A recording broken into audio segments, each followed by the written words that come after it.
it was here's the thing, it was a combination of all the men that I knew.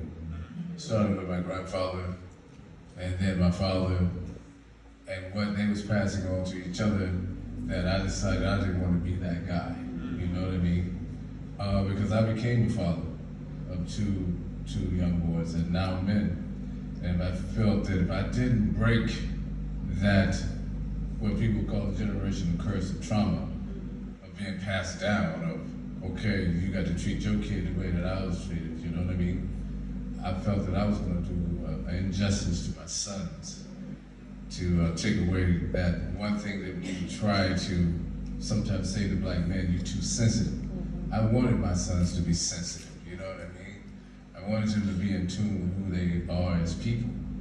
And but at the same time, that text inside of it.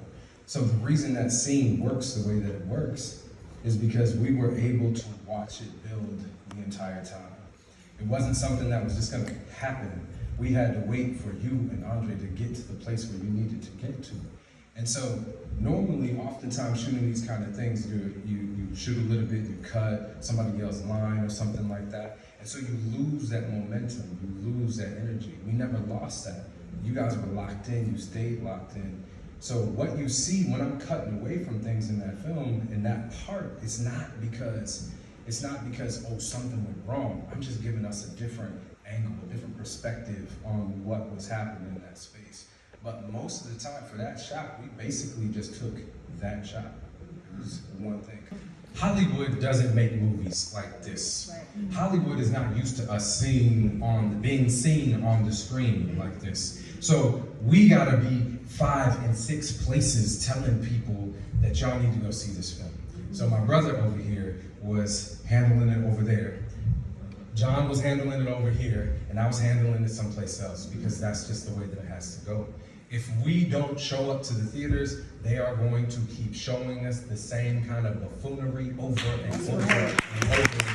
So y'all gotta show up. Y'all gotta show up, or this film's not gonna work.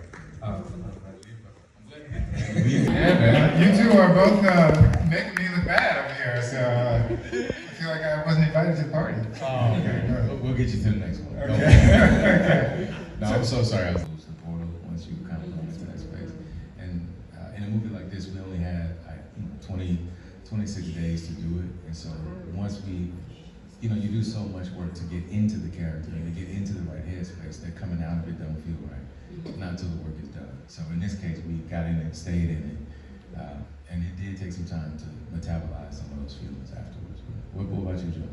Well, I feel the same way, but I'm still processing some of this stuff because life goes on, right?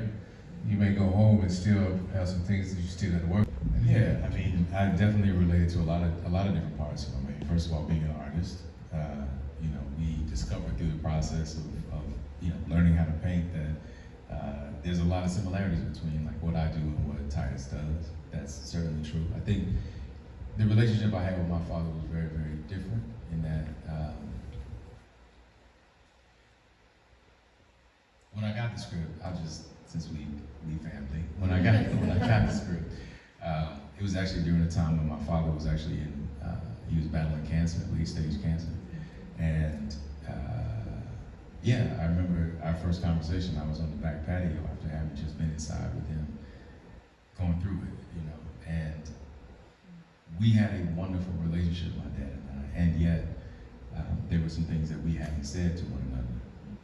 So I think working on this project created a bit of a window for me to have some of those conversations in the little bit of time that he and I did have left. So I related to it. So a lot of what you see in the movie is